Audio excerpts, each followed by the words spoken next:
The barn at Willow Creek Vineyard glowed under strings of golden lights as my dad's voice boomed over the chatter. Welcome to our annual harvest celebration. Today's a big day for our family, a new chapter begins. The crowd hushed, leaning in. I'm proud to announce that Lauren, fresh off earning her MBA, is stepping up as CEO. Cheers erupted. Glasses clinked and I, Emily, 35 and battle-hardened by life, sat there, my wine glass trembling midair.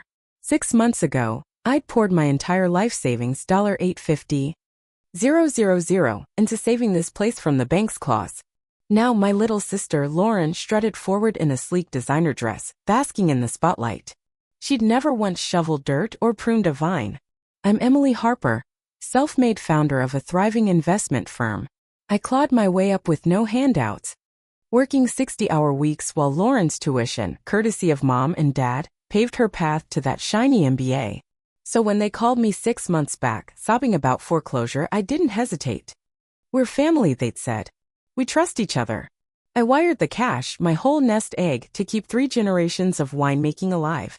And here I was, watching Lauren, the Instagram queen who couldn't tell a Pinot from a Merlot, steal the crown. Mom squeezed my arm, her voice soft. Emily, honey, you get it, right?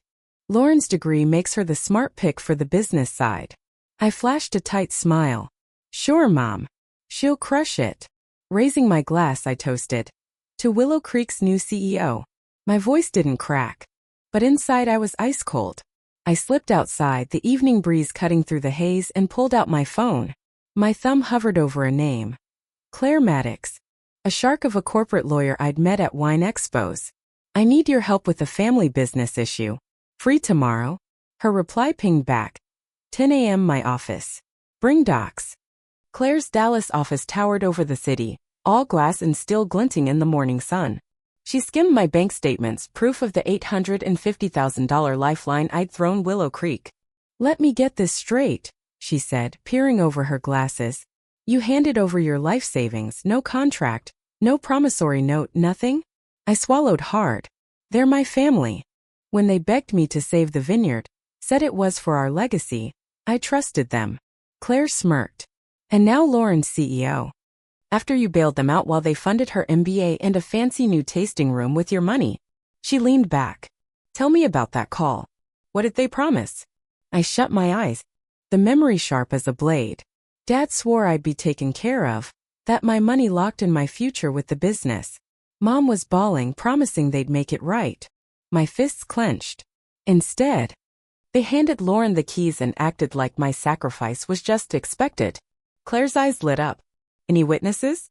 I nodded. Their accountant, Tom. He was there when I arranged the transfer.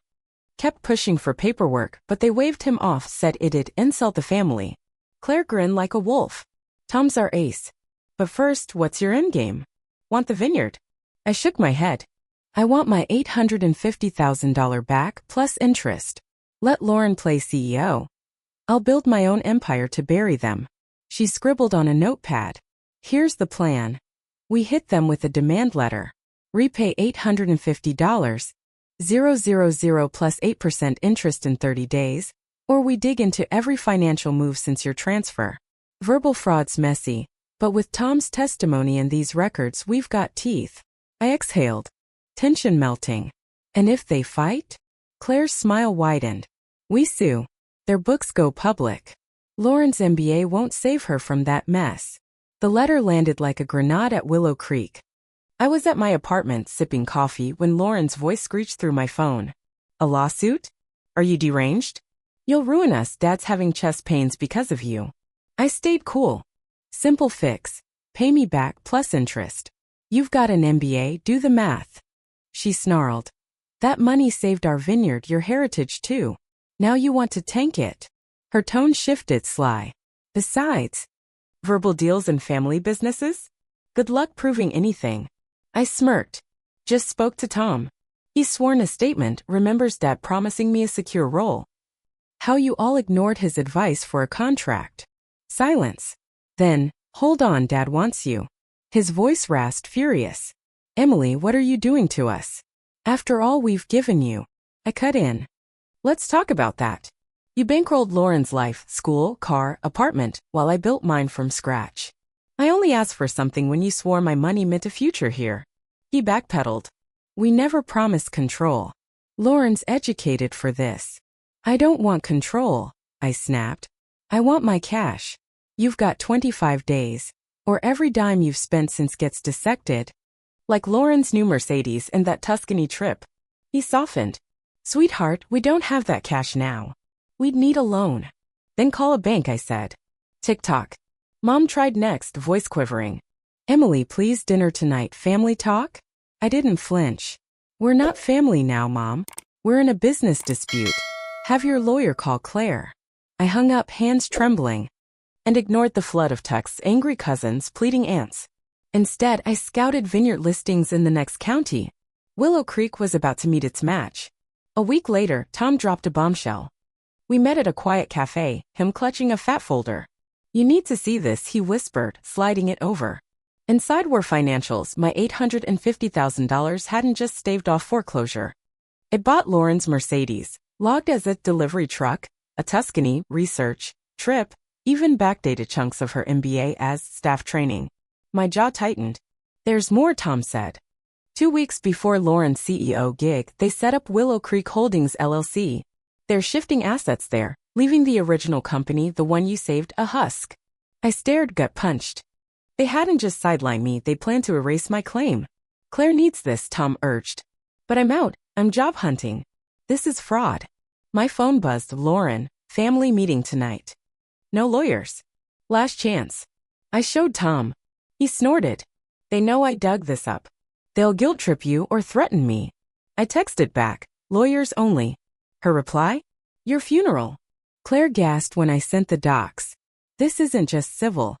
This could go criminal. No jail, I said fast. Just my money. She nodded. New plan.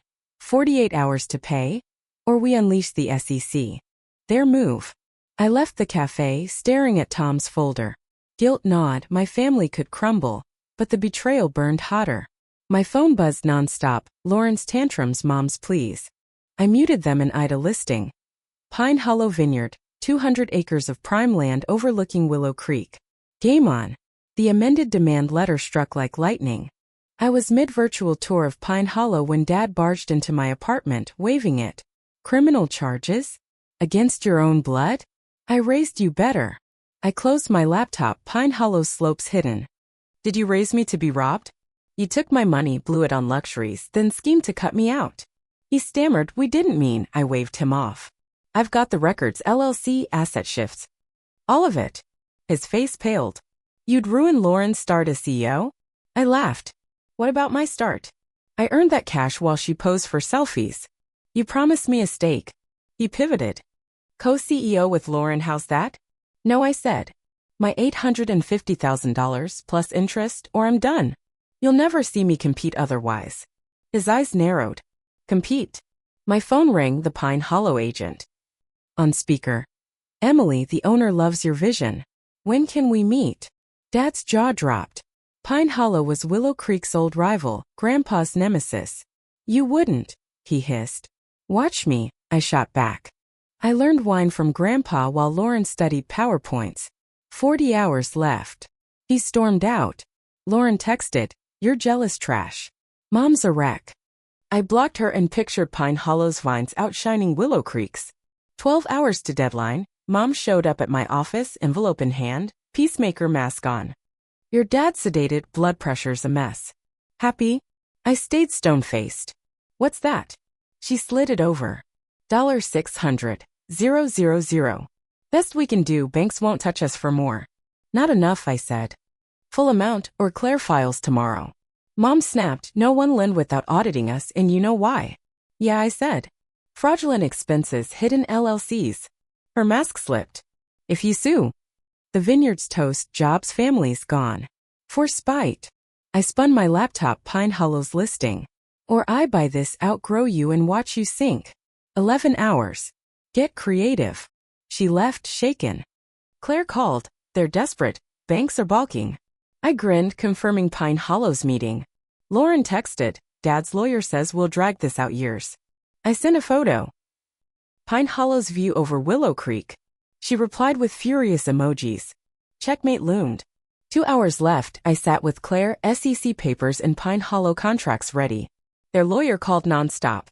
Then Tom texted, chaos at Willow Creek, Lauren sobbing, mom's threatening dad. James Carter, Lauren's ex, now a banker, called. Their books are a mess. No loan without an audit. But a winery investor could step in. Full transparency required. I texted Dad, call James. 90 minutes. Lauren fired back. A bank over family? You're killing Grandpa's dream. I remembered Grandpa's lessons, vines over degrees. With 30 minutes left, Dad called. Bank wants control board seats, strangers running us. Better than thieves, I said. 15 minutes. Pay me. I walk. He sighed. Mom says you're bluffing, no SEC.